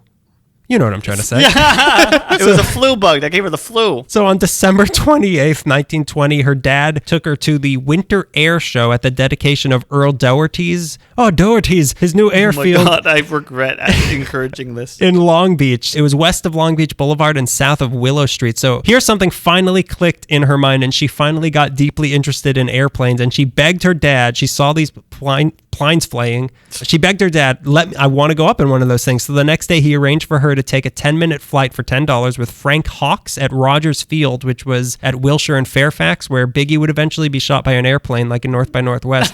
He couldn't run fast enough. He's so big. Yeah, you can't. He's not Cary Grant. Biggie, can't you run? He took her up over Wilshire, over the oil fields, over the dinosaurs still dying in the tar pits because this was so long ago. And as she remembered it, by the time I got 200 or 300 feet off the ground, I knew I had to fly. Wow. She got the flu. She got the flu and she flew. She got the bug. And then she was in the hospital the rest of her life and she's still alive. And with that, her great and horrible fate was sealed. The next step to getting herself flying was learning how to fly. So just a few days later, on January 3rd, 1921, she went down to Kinner Field at Long Beach Boulevard in Tweedy in what is now Southgate and approached a woman named Anita Snook. You just keep making up names and you can't find it, huh? Anita Snook Snooky. She was one of the I need the cookie. She was tossing cookies. This time she was tossing Snookies. Which is her name. So Nita was one of the first female pilots in the entire world. She was one of the first women to graduate from the Curtis School of Aviation. And she was only a year older than Amelia, but she had already been flying for 4 years. So the lessons cost $1 a minute, which was not the kind of money Amelia had. So to get things started, she gave Nita a bunch of Liberty bonds and her training began. Quick, I only have $4. Teach me everything you know. You can cash this in 40 years. I won't be around, so don't come crying to me, Snooky. So her training began. Their lessons happened in a Curtis Canuck. Oh, a Canuck. And let it be said, Nita did not think Amelia was a natural at all. She was constantly having to dodge power lines. Their first crash happened when the engine stalled and then landed just before hitting a bunch of eucalyptus trees near the Goodyear field. Oh, wow, okay. They were fine, and Amelia immediately got out of the plane and started powdering her nose because she knew the news was going to cover the crash because anything that happened in an airplane back then was news. And she said, we've got to look good when the reporters arrive. Oh my God. So another time, and then Aggie came. Who are you? Where am I? What year is it? What year is it? Another time they crash landed in a cabbage patch. Yep. That also didn't deter her from flying, but she said it just made her not want to eat cabbages anymore. That's fair. They landed in mud a few times and got stopped short and thrown out of the airplane. None of this stopped her, though. She wanted to learn everything about flying. She would regularly be at the North Hollywood Library reading anything she could about airplanes. The library that's there now was in a different location at the time, but she was living in that area later in her life also, so I think she was in the one that's there now also. Okay. So she wanted to live the lifestyle of a flyer. So this is when she cut her hair short to look like the other women pilots, and she bought herself a leather jacket that she would sleep in to make it look worn out because people were making fun of her. Pretty cool. She would take the lessons on the weekend, but during the week she had to work to pay for it. So she had a ton of different jobs. She was a stenographer. She was a filing clerk at the Los Angeles Telephone Company. She was at the Pacific Bell Company on Magnolia in North Hollywood. She was a truck driver. She worked in a gypsum mine with her dad near Las Vegas. She took a photography class at USC to become a professional photographer because she was just doing flying for fun. She didn't think... that was her hobby. Yeah, exactly. And she was thinking, oh, maybe I'll be a photographer and fly on the side. But she made enough money not only to pay for her lessons, but on her 25th birthday, on July 24th, 1922, she bought her very own airplane. A Kinner. No. Yes. She... sorry, I hadn't read that far. My intern typed this up. Thank you, intern. You're welcome. Thanks, Greg. She could have bought an old World War I surplus plane, but she wanted something special. She ended up paying 4 times as much to go down to the Grand Central Air Terminal in Glendale and bought herself a brand new Kinner Airster. It still stands to this day, that airport. It's not an airport anymore, it's Disney, but whatever. They make imaginations fly. So she bought it for $2,000. It was bright yellow, so she nicknamed it the Canary, and she was in love with it. She nicknames everything, you'll find. Finally, after 25 hours of lessons, she was ready to take in a row. That was her first record. The longest flying lesson. Yeah. So she was ready to take her first solo flight, and as one pilot on the ground told her when she was done, "You didn't do anything right but land rottenly." Regardless, on December 15th, 1921, she got her license from the National Aeronautics Association, and just 2 days later, she flew in her first exhibition at the Pacific Coast Ladies Derby at the Sierra Airdrome in Pasadena. I have a question. Yeah? Was she a great pilot? No. Okay. Because now that you're talking, and I've known about her almost my entire life, I knew that she was a female pilot, and she did things that people never done before, but that doesn't necessarily mean that you're a great pilot. No, she wasn't really.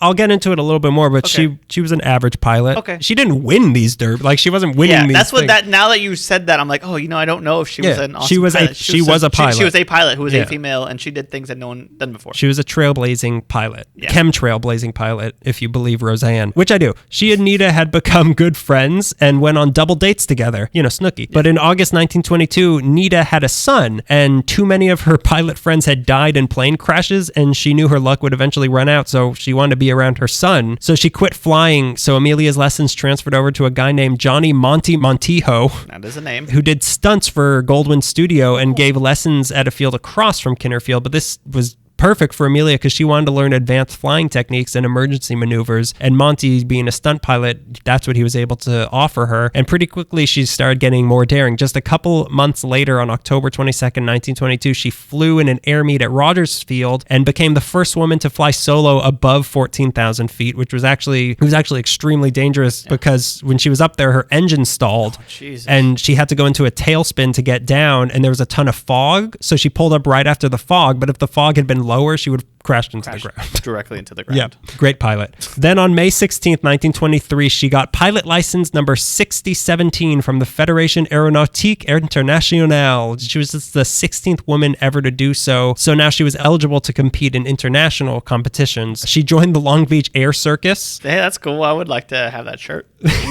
We'll also be selling those. It'll say Pan Pacific Association on the front, Long Beach Air Circus on the back, party in the middle, because we couldn't fit it in. It's under the shirt.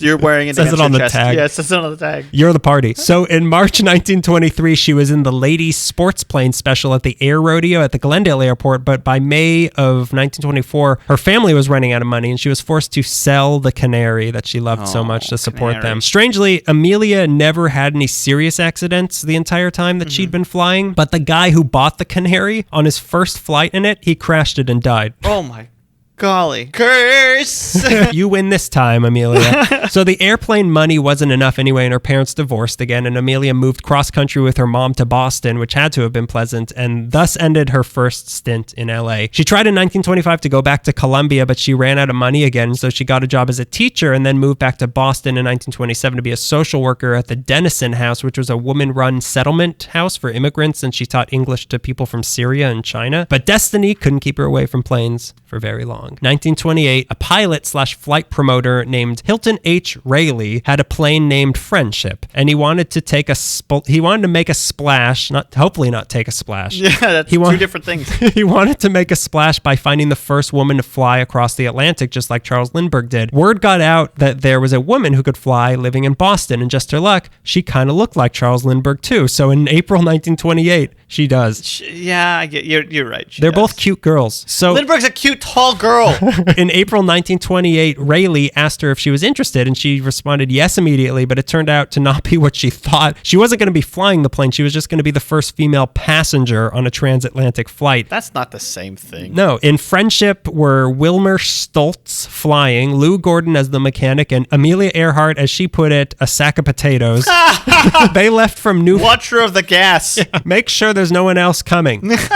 Count the clouds. I don't know. Make sure the air's up. They left from Newfoundland on July 17th, 1928, and landed in Wales on July 18th. And Amelia, even though she didn't really do anything, became an instant celebrity. She wrote a book about her experience called 20 Hours, 40 Minutes, which is how long it took. 20 hours, to 40 write the minutes book. of being a potato sack.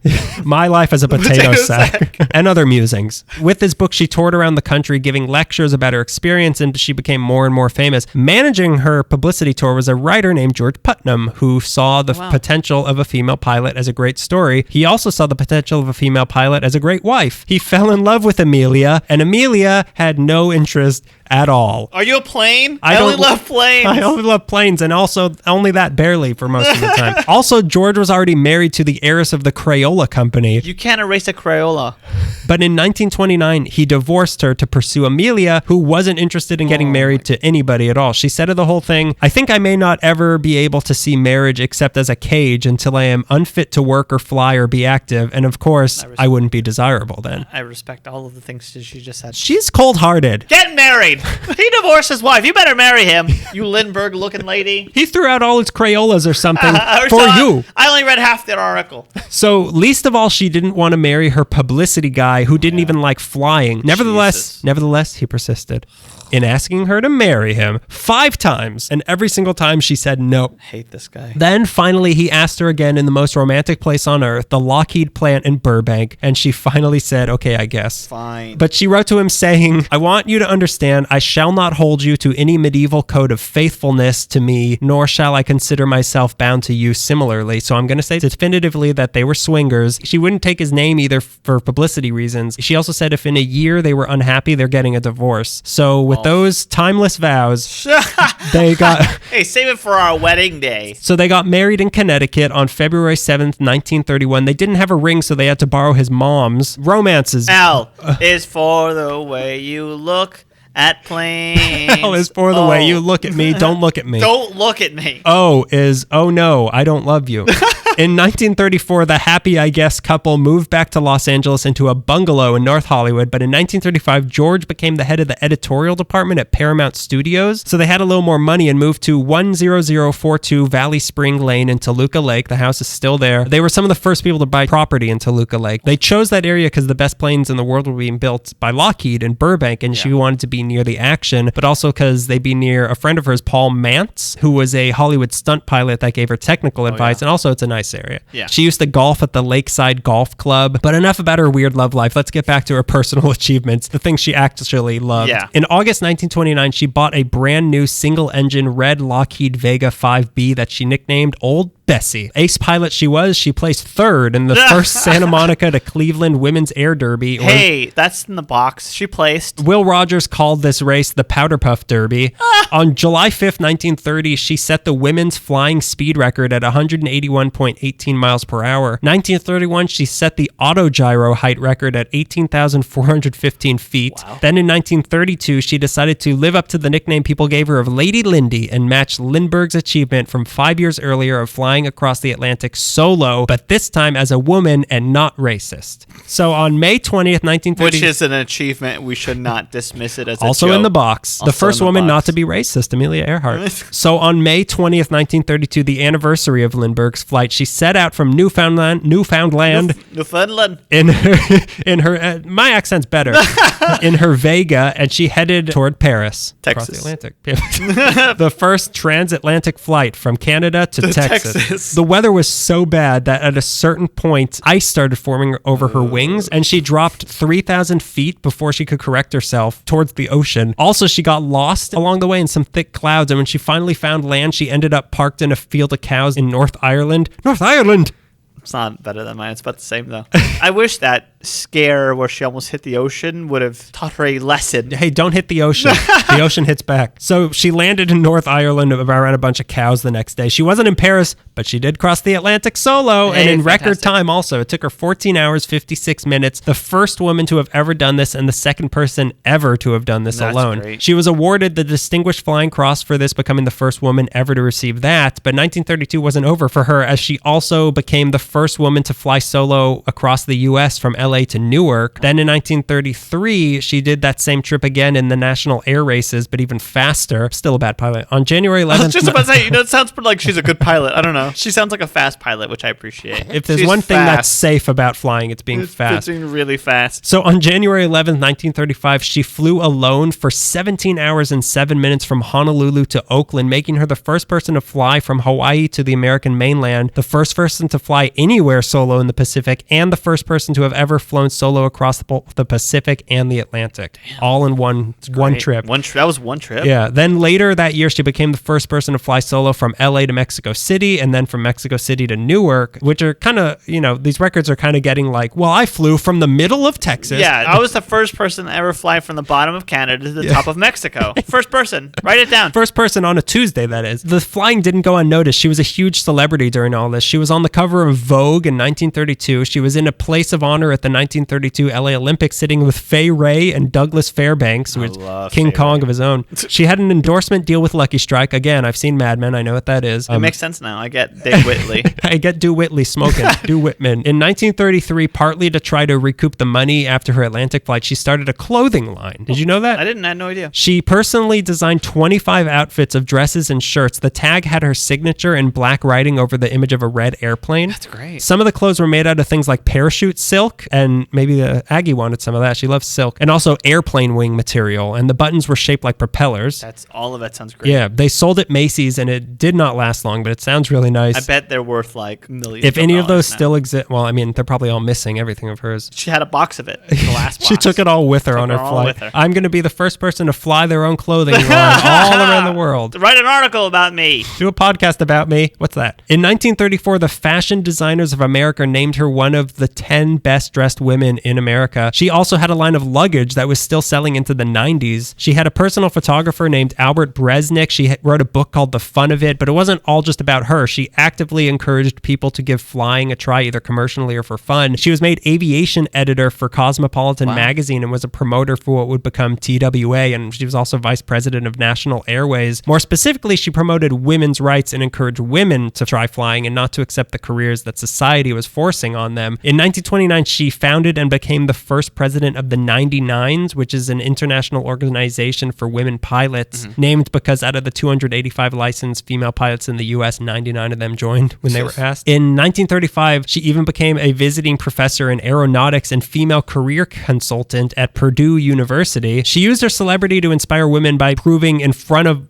all of them that a woman could do anything a man could do, and that flying was safe for everybody most of the time. That being said, it wasn't always safe, and Amelia Earhart wasn't an ace pilot. She had determination and she had an ability not to panic, but her publicity stuff got in the way of her being able to train more and become better at flying. But that combination of a need for publicity and not being fully trained in a lot of ways is what led to what would become her final flight. She was getting to a point in her life where she was becoming too old to do these insane marathon things, and she had decided to take one final trip doing something that nobody had ever done before, which was circumnavigating the entire world around the equator, which is the longest route because the Earth's chubby. Yeah, I believe in the chubby Earth theory. I'm a chubby earther who is the brother of Chubby Checker. She said, "I have a feeling that there is just about one more good flight left in my system, and I hope this trip is it." What a miscalculation. I know. She's not wrong. She wanted to do this before she turned 40, so she set to work planning the trip with George under the carob tree in the courtyard of their house in Toluca Lake. That's where this was all planned, in Toluca Lake. When word got out of her plan, Purdue University bought her a brand new plane specifically designed for this trip. It was a twin-engine Lockheed Electra L-10E. We all know the model. It's not the F. It's not like the F or the D. Yeah, it's the L. It's the E. And the L. It was made in Burbank, and it cost $80,000. It was 38 feet 7 inches long with a wingspan of 55 feet and was 10 feet 1 inch tall. But with the modifications she had made on it, it weighed 6,000 pounds more than the regular ones because this one had 10 gas tanks that could hold 1,151 gallons, which could take it a little over 4,000 miles without having to refuel. It could hold 80 gallons of oil and had a max speed of 177 miles per hour, which was 25 hours per meow. It was a little bit less than other planes because there was so much stuff in it. You said I can hold all that gas and immediately thought it's too heavy. It's way too heavy. It had a station for a navigator, no passenger windows. It had an autopilot system, extra batteries, radio equipment, and also equipment to test atmosphere samples and inspecting landing areas around the world. Yeah. This is why Amelia called it her final nickname, the Flying Laboratory, which was my basketball nickname as well because I was really smart. She test flew it on July 21st, 1936 at what is now the Burbank Airport, formerly the Union Air Terminal. I don't even know if that's what it's called anymore. The Burbank, it's like Bob Hope John Wayne. Yeah. I don't know. North Hollywood, but not North Hollywood, Burbank. Northwest.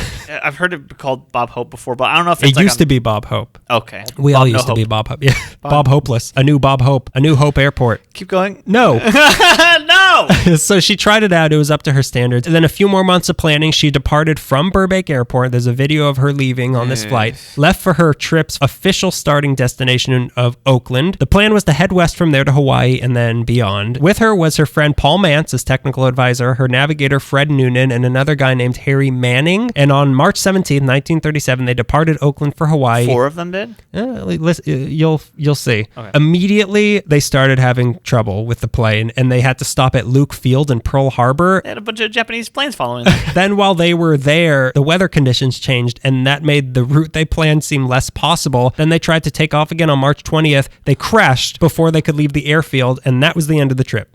Okay. That's it. The plane had to be sent back to Burbank for repairs, and then Mance and Manning dropped out, and they should have stopped there, but Amelia and Noonan were not deterred, and they just went back to LA to wait until the plane was fixed, and when it was ready, they decided to continue the trip, just the two of them, only this time they'd head east instead of west, so they flew out again from Burbank, and then to Miami, and on June 1st, they were off for real. They followed the equator, stopping in Puerto Rico, Suriname, Brazil, Senegal, Chad, Sudan, Ethiopia, India, Burma, Thailand, Singapore, Indonesia, and Australia. And then on June 29th, they arrived in Lae, Papua New Guinea, where Amelia had the second worst thing possible to happen to her on a trip like this, and she got struck with dysentery. So they What is this, the Oregon Trail? just ford the rest of the way. It's safer. So they stayed for a few days, but on July 2nd, it was time to move on to the next stop of their journey, which was the tiny Howland Island, 2,556 miles away. So to make the trip easier, they left behind some of their long-range radio equipment and to make room for more fuel, which in hindsight was not the best idea. And they left at 12:30 p.m. There was a U.S. Coast Guard ship called the Itasca, who was stationed nearby the Howland Island in case anything happened, and they were in regular contact with them. But the conditions were worse than they anticipated, and there was some miscommunication with the ship because the distance they were flying during this leg of the trip is almost as long as the entire United States. So the plane and the boat were operating in different time zones. So there was confusion on what time they were expected to be there. So towards the end of the flight, they radioed the boat saying that they were low on fuel, but they were within 100 miles of the island. But because of the miscommunication, they couldn't locate the ship. And the island itself it's a tiny island that's like really close to sea level. So if there's like a big wave, you can't really see it. Yeah. And because they left behind most of their radio equipment, they couldn't broadcast out far enough to reach anybody. So then at 7:42 a.m., the ship received a radio transmission from Amelia saying, "We must be on you, but we cannot see you. Fuel is running low. Been unable to reach you by radio. We are flying at 1,000 feet." Then at 8:45 a.m., they received a weak signal of her saying, "We are running north and south." And that was the last anybody's ever heard of Amelia Earhart. Amelia Airport. Yeah. The Itasca couldn't find them. FDR launched a $4 million search with 66 planes and 9 ships looking desperately to find her. Nothing was found. On July 18th, 1937, the search was called off and she was assumed lost at sea. She only had another 7,000 miles to go until her trip was over, and she was just 3 weeks away from her 40th birthday. George didn't give up, though, and he continued the search with his own money. He tried everything, naval experts, he tried psychics, but in October, even he had to give up. A couple years later, on January 5th, 1939, the Superior Court of Los Angeles declared her legally dead. And then there's the conspiracy theories. Let's hear it. One possible explanation is that they crashed on the Nikumaroro or Gardner Island because later on Navy planes flew over it and they saw signs of recent habitation, and they found a piece of plexiglass that could have fit the shape of her plane's window. And supposedly they also found a woman's shoe and a human finger bone, but there was no sign of any wreckage or the rest of the bones. Why would they leave just a finger? Yeah, unless it's a symbol, a message. This is their calling card. Yeah. We leave fingers all over the Pacific. In May 2012, on another island nearby, they found an old jar of freckle cream, which could have been hers. Yeah. Then there are the people who say they were spies for the U.S. government heading towards the Marshall Islands, and from there the theories diverge in a few directions. There's the possibility that they were captured and executed by the Japanese, or they completed their mission and came back to the U.S. with new identities, or they turned on the U.S. and helped the Japanese plan the bombing of Pearl Harbor. She had been there before. Yeah. Then there was the picture that came out a couple of years ago that was supposedly from the Office of Naval Intelligence. That was a picture from the Marshall Islands with two people in it that looked a lot like Amelia Earhart and Fred Noonan, and an Electra airplane in the background. The capture theory also gets fuel from a telegram that George Putnam supposedly got after World War II was over from the Pentagon about an internment camp in Japan that got liberated, and it was an anonymous message addressed to George saying, "Camp liberated, all well, volumes to tell, love to mother." Oof. Weird. Yeah. Or there's the theory that we just don't know and we'll probably never know. Sonar scans and deep sea robots have searched replicants. They searched the area and there was no trace of anything, but obviously her memory is still alive and well. Throughout her last trip, she had been sending letters and diary entries home to George, which he put together and published after she died as Last Flight. And in 1939, he wrote her biography, Soaring Wings. The Vega B she flew across the Atlantic is in the Smithsonian, which when I saw it and I was thinking like, wow, that's Amelia Earhart's plane. Wait a minute. They found it? Where is she in it I have too? a lot of questions. So more locally, there's a plaque to her at the portal of the Folded Wings Shrine to Aviation in Burbank. And in 1970, a teacher at Valley College made a statue of her that they put in front of the North Hollywood Library. The one that's there now was put there in 2002. But the fact that there's still so many theories about her lets you know how important and interesting she was. But it's important not to forget that she was a woman trying to prove a point that she put best in a letter she left for George right before her last trip that said, "Please know I am quite aware of the hazards. I want to do it because I want to do it. Women must try to do things as men have tried. When they fail, their failure must be but a challenge to others." It's beautiful. So, little girls out there, go try the same thing.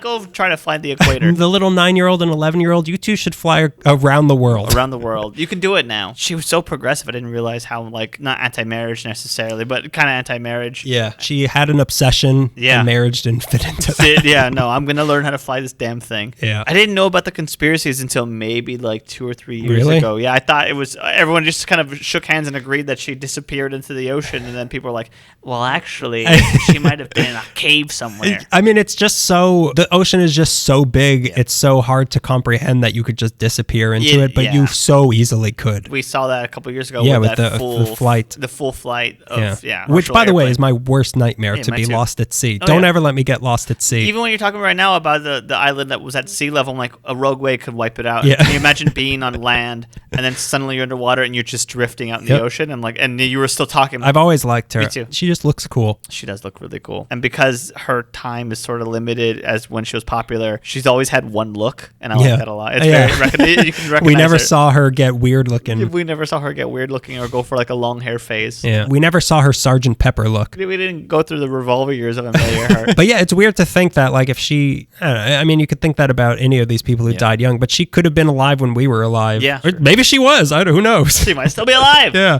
She liberated could from be a church 120 in years old. When that picture came out a couple of Yeah. years ago, I kept thinking, like, wait, so she's still alive? She was born in, like, the late 1800s. She would be dead, but, like, even if I found out she had lived, like, 10 years past when we all thought she'd die, I'd still get excited. Yeah. I'm finding that between thinking she could still be alive and that her airplane is in the Smithsonian, I don't have a good grasp on reality. So those are some of the ladies from Los Angeles history. A madam, Just a few. police We have there's a long Yeah, list of course. also. We just picked a few. I knew that I was going to do Aggie right away when we picked it, and I was going through the crime books. Because I was thinking of a picture I saw of a female undercover officer named Florence Coberly, which I found out later. But I was looking through the books, and then I ran into the picture of Brenda Allen. I'm like, oh, here we are. This is exactly what we wanted to do for a while. Well, I was doing one thing, and then you suggested Alice Wells, and I was like, oh, this is much better. Yeah. What was the original one you were going to do? I can't remember what it was. It was the woman from the Island of the Blue Dolphins woman, but then I realized that's not Los Angeles. Yeah, that's Santa Barbara. That was fun. That was a lot of fun. That was a lot of fun, That guys. was a lot of fun. I hope you had a good time. Well, you know what? It's also a good time. Yeah, what? It's always a good time to leave us a review on iTunes. It's really easy. Sometimes you could just go on your app to the podcast and search LA Meekly and just write a couple things, a sentence or two. 5 stars. Tell us how many of your children listen to it. We liked it. I liked By it. the way, we keep making fun of it. That was really nice. That was to really read. sweet. And you sent me that message, and I thought, that's our demographic is young children. Yep. Boys. Hey, we don't know that they're boys. We don't know that they're boys. Did they say boys? No, Hey, leave us a review on iTunes and tell us you're a boy or a girl. M or W, just leave it. Leave us a review on iTunes, some stars on your podcast app, on your iPhone, anything like that. It's easy. It helps us. It helps more people find us. We become more visible, Unlike Howland Island. Don't let us get swept up by the waves here. We are on all the social medias. We are on Instagram, LA_Meekly. We're on Twitter at LA Meekly. We are on Facebook search LA Meekly. Tumblr, lameekly.tumblr.com. That has the archive and all that. Patreon. We have a Patreon page. We'd like you to help us support us. We'd like to make shirts and get a real website. Or an app. Our own app. We'll have our own. I've always dreamed. My grandfather always told me the greatest accomplishment a man could have is starting his own app.